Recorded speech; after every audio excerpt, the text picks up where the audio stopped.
point in the conversation.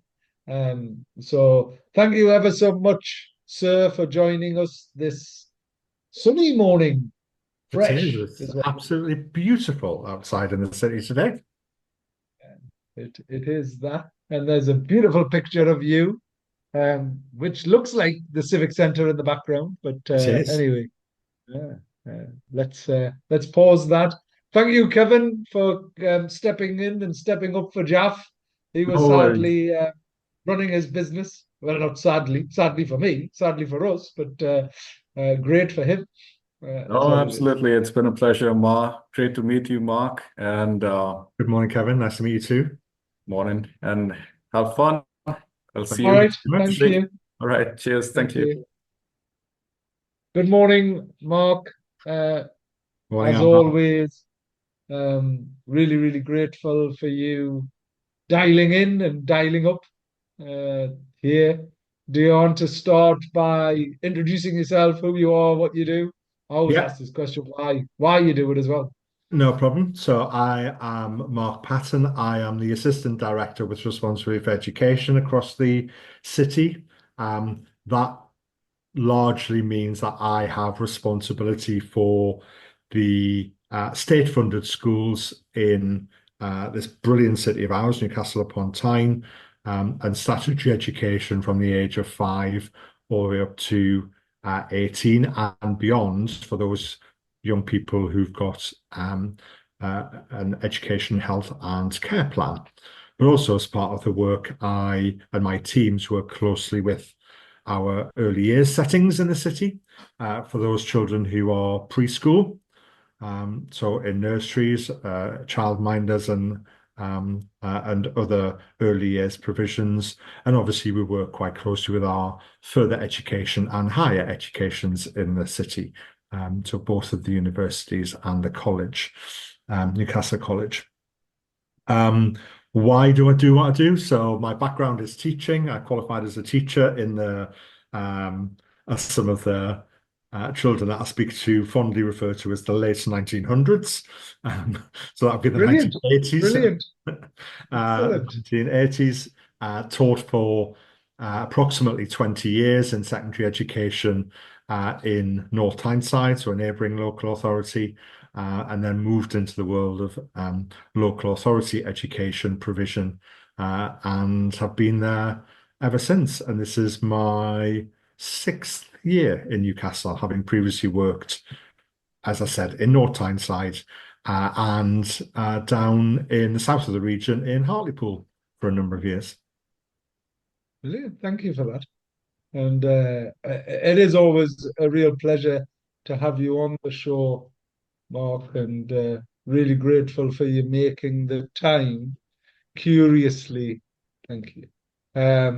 We were talking about probably two things it'd be great to get sort of your views on, um, both quite disparate.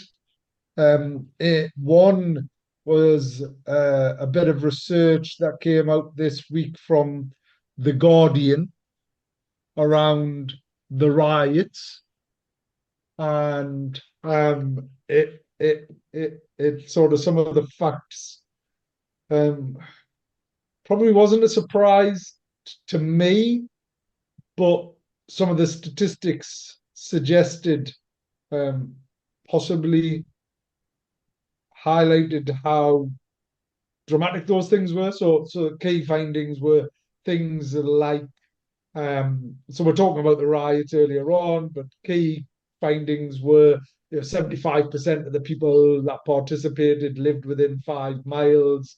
The vast majority came from deprived neighborhoods where there were health inequalities and with the limited access to qualifications and opportunities. So they were the key points.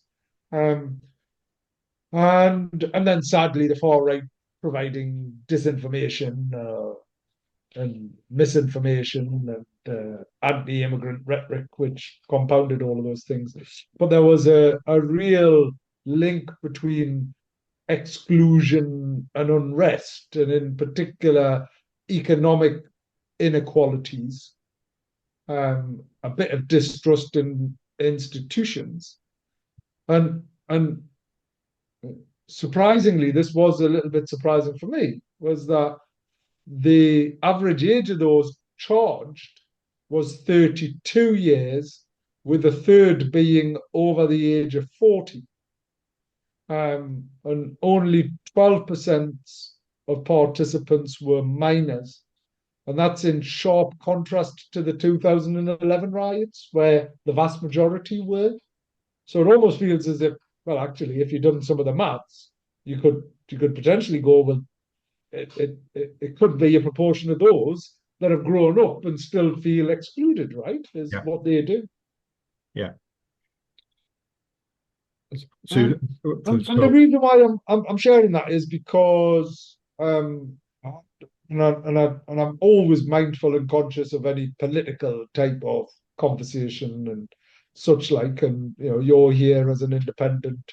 Mark Patton, is what you are. But something that I've had the pleasure of your 5, 6 years of experience, influence, have been determined to do is address some of those educational inequalities, yeah, and in fact, not just educational, but life choices and chances. So things like NEETs, things like establishing fairs, employment connection, using employers, and all of those type of things is something that is really close to our hearts, Mark. yeah.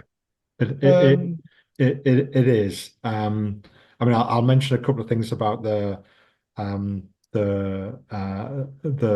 riots nationally and regionally.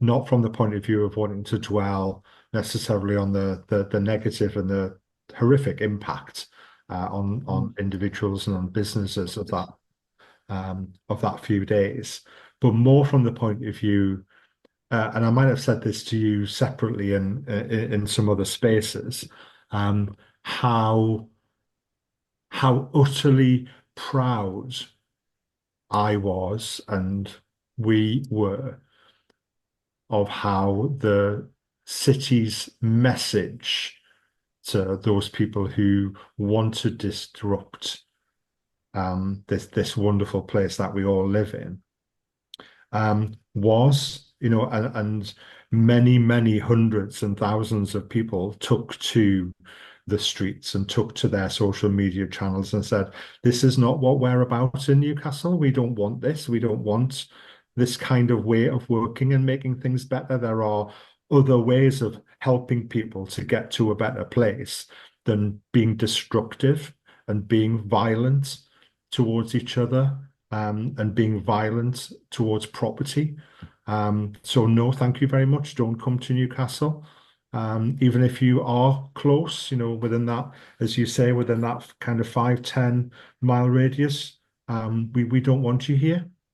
And that was really, really, that was a positive message, a really positive message, because as a city and as a group of communities which make up a city, we are probably one of the most diverse places in this country in terms of culture, in terms of heritage, in terms of diversity of income. So we have some very, very disadvantaged communities and families in Newcastle, but we also have some very, very extraordinarily wealthy, not just financially, but in other terms, communities in Newcastle. So we are diverse in that way too.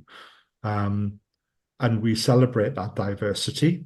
And wherever possible, we work collectively together to try and bring everybody to a point where there is an acceptable kind of threshold. There is this sense of a rising tide lifts all ships, and that's what we try to aim for with the activities that you and I have talked about and worked on together in the last 5 or 6 years. to try and give everybody an equality of opportunity where possible. Try to make sure that people are aware of opportunities, because sometimes that is a significant barrier, even in the 21st century, where communication is probably the best it's ever been in this civilization of ours. There are still people who don't really quite know almost literally what's on their own doorstep. Mm. What's at the end of their street, what's at the end of their estate, what's just across the city, a bus ride away or a metro ride away, in a neighbouring authority. So we try and work really hard, to make sure people are aware of those opportunities, and where individuals don't necessarily have quite what they need to take up that opportunity, in terms of qualifications or experience or other skills such as communication skills or workability skills. We try and put things in place to help them to get there. We recognize that people have very different journeys in life, and end up at very different points for a whole host of reasons. But everybody deserves a chance to be part of something, to look after themselves first and foremost, and make sure they have a future that they can see and be a part of. But also, if they are part of a family or a wider family or community, that they can contribute to that in some meaningful way. Because that's what we're on this planet to do, actually, isn't it? And you're absolutely right. Well, It's yeah. to contribute and make the world better for the people who are coming after us. Because we aren't here long, we're here for 80, 90 years, on average, in the Western civilization.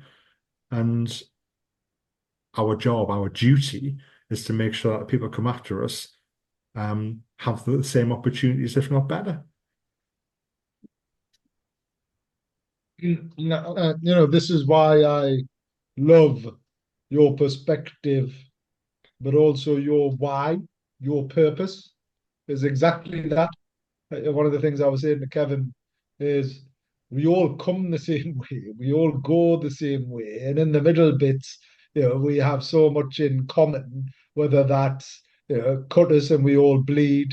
When there's anything that happens to us, it happens to us, Yeah. and there's a whole range of things that are irrespective of your color, your creed, your gender, where you live, how you live, all of those things. There are far many things that at the end of the day, we're all just human, is what we are. And um, I think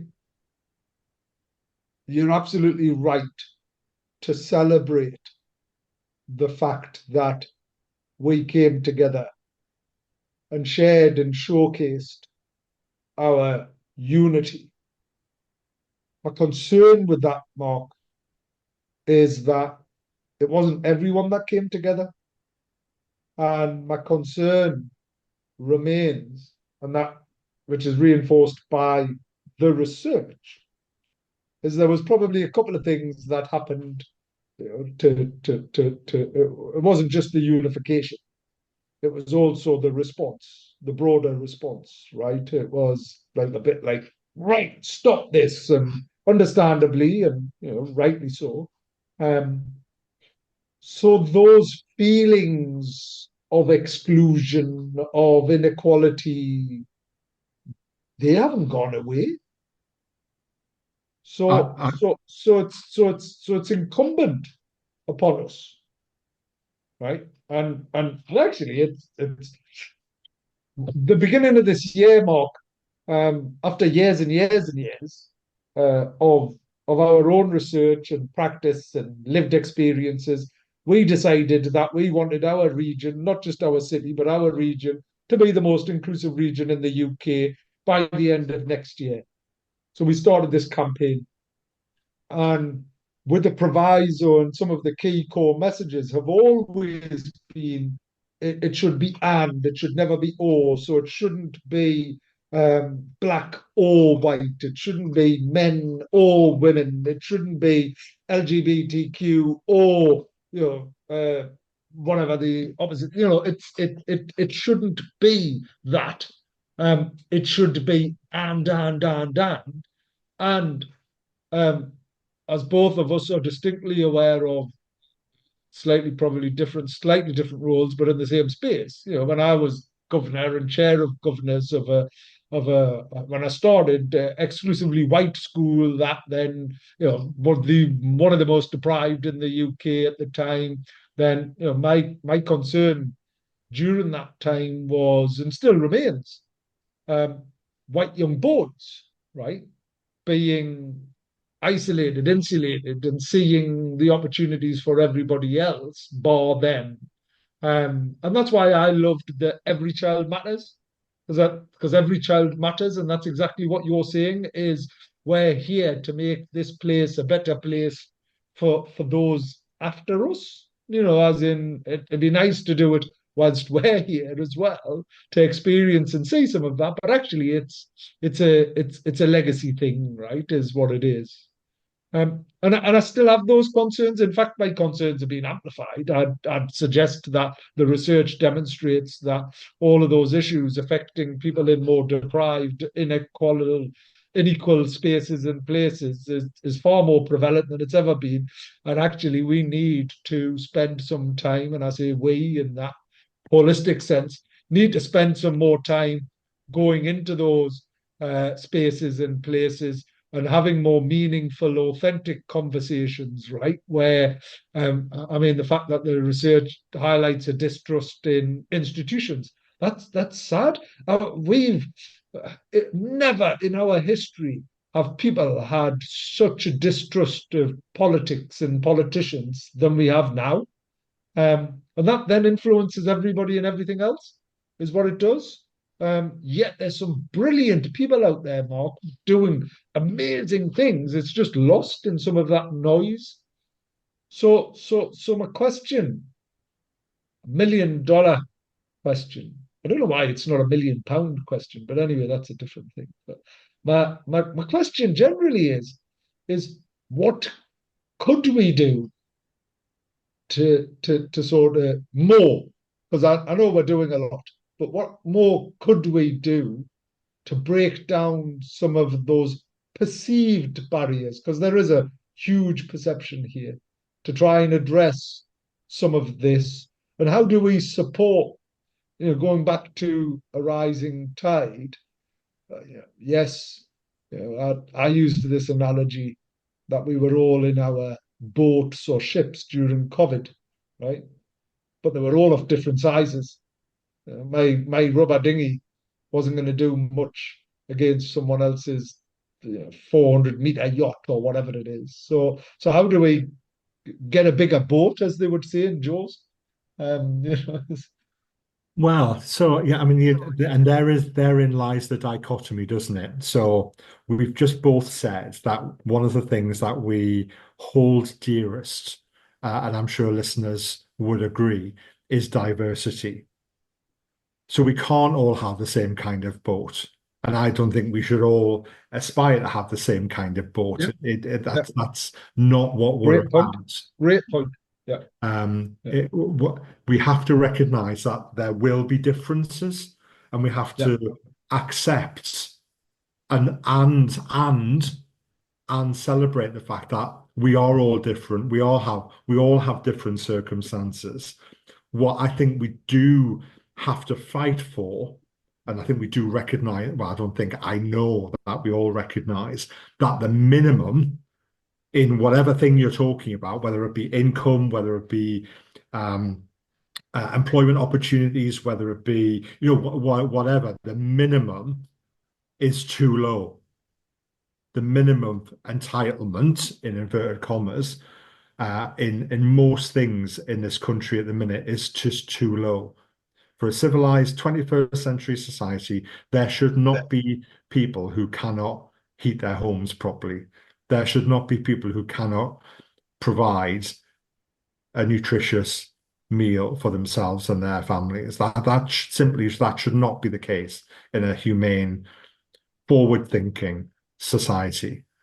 And those are the things that we have to come together to try and do something about, rather than try and think, actually, how can we all have the same? Because that's not going to happen. That way lies madness in my view. But going back to the point that you made and the point that I made at the beginning, how we do that, how we address the fact that the minimum in some of those measures is just far too low. How we do that is as important as recognizing that we have to do something about it. Yeah. And being destructive and being violent is not the way to do that. And that's what the city, I think, although it was recognizing, and we all recognize that there are things that are not right, that things that do need to improve. I think what the message was around the "don't come here with that because we're not interested in it" was that's not how we do things here. Our culture here is not, we'll solve problems by civil unrest and violence and destruction. We do it by trying to sit down and talk with each other, and try and make things better through the collective. Now, I know that sounds very grand and airy-fairy, but without that approach, we may as well give up the last 20,000 years of human development. Because that's and you're absolutely right. You're absolutely right.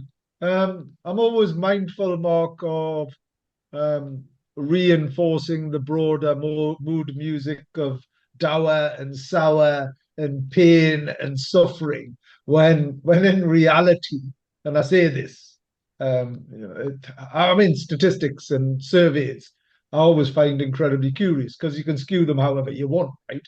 You could, either 1 out of 9 people or 9 out of 10 people. It's, whatever this percentage of, it's either 50% of that or 50% of that. And sadly, we've become so accustomed to the negativity and this desire to see and encourage, and there's more complaining going on than complimenting, and that really bothers me. And just very briefly on that point, we were incredibly fortunate, right, to go somewhere which so many others could ill afford to, and it feels totally inappropriate for me to be seeing this. Having said that, we've worked incredibly hard. No one's ever given me anything, and consequently, I don't regret being able to do some of the things that we do. Certainly, that's not in any way reflective on those less able to. But without going into any great depth or detail, it was amazing to notice the behaviors of that environment and the people in it, where they are saying we're in the happiest place in the world, and it didn't matter what you said, how you said it, their behavior was constant and consistent, right? It doesn't matter. Yeah, great. Yeah. This is up. No, yeah. And really that becomes a bit infectious, doesn't it? It's like 10 years ago, think about that.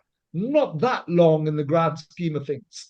We would complain about, and there are many other drive-throughs and fast food industries. We would complain at going through a McDonald's, and they'd go, "Good morning, sir. Good morning. What can we get you? Thank you. Have a great day." And you'd almost go, complain about their sort of overt happiness and Americanisms, right, is what you'd do.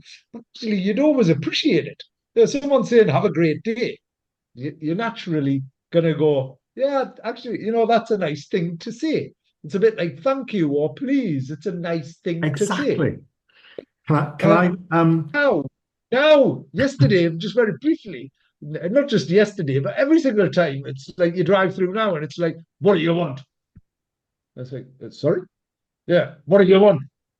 And it's, that's the response from some of the drive-throughs and vast majority of the behaviors. So all of a sudden, we've just become really angry and impatient, haven't we? So I'm determined to be positive today, and Brilliant. Yes. because the sun is shining, because it's Friday, because a brand new school year has begun, full of opportunities ahead.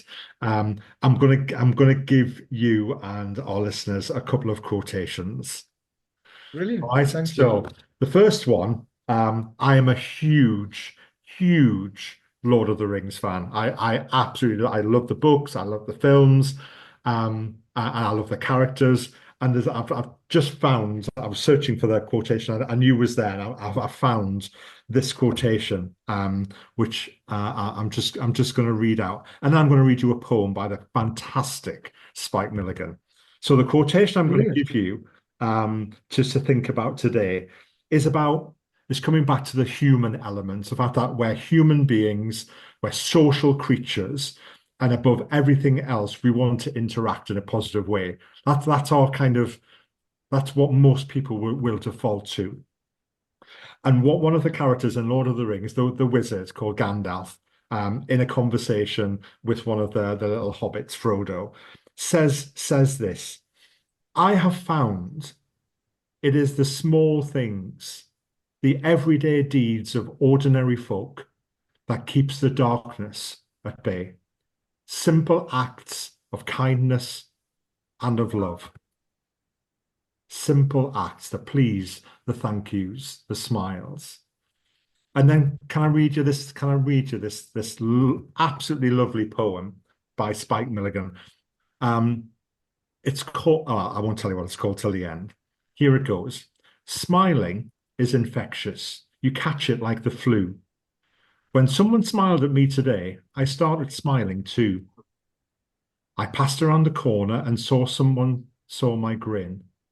And when he smiled, I realized I'd passed it on to him. I thought about that smile, and then I realized its worth. A single smile, just like mine, could travel round the earth. So if you feel a smile begin, don't leave it undetected. Let's start an epidemic quick and get the world infected. And that's my Beautiful. poem called Smile. Brilliant. Brilliant. I'm gonna quote that with your permission. I appreciate you didn't write it, but you've just shared it. Because it people ask me, sadly, Mark, and you know how much I enjoy taking selfies and velfies. In fact, I coined the term velfie, and I should get it IP'd, recorded as my own.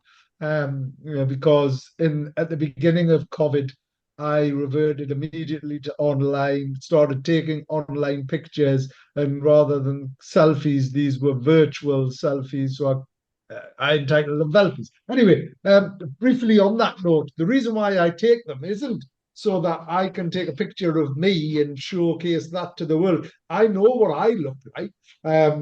It's because I smile and encourage everybody else to do that, right? And and I'm capturing a moment. Yeah. It was a friend's birthday yesterday, and I've got now over 11 years 170,000 pictures on my phone, right? Is what I have. And I was able to go back and do a quick search and out of hundreds of photos, capture 10, 15 over the years of us smiling in different places, spaces, somewhere he had hair, somewhere he didn't have hair, somewhere, anyway, in various, and I love that. And actually, I sit and think to myself, why I would love to have more pictures of my parents, of their parents, and things like that. So I love that. Thank you so much for sharing that. Very, very briefly, because we've got 2 minutes. You Yeah. mentioned it's the start of the term. Everyone's settled, Mark. Everyone, what's the highlights going on? Yes, so we're 4 weeks in, incredibly already. Everything seems to be reasonably okay across the city. Obviously, the beginning of a year, it brings its set of challenges, particularly for those children and families starting in brand new schools. Moving from one school to another is always a bit of a testing time. and some individuals cope better with that than others. But I'm really proud to say our communities and our schools really rally around people who are finding that a bit tricky, and a bit tough. But yeah, I think it's been a good start to the year ahead, and this is always the really tricky term, the autumn term, because the lights are getting poorer. The nights get darker, the mornings get darker. We head towards cold and winter.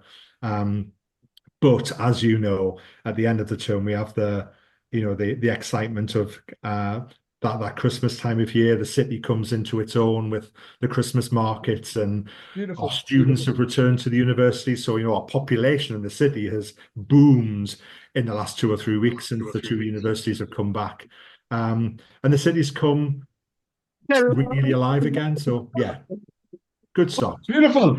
Right, that's us. Come to the end of the show. Thank you ever so much, sir. Love it. We need to get you on in earlier and talk longer. Thank you ever so much for brightening up our day as well with your beautiful illustrations of poems and Gandalf and Lord of the Rings as well. So thank you ever so much, and please return soon. My pleasure. Have a lovely Okay. weekend. You Bye.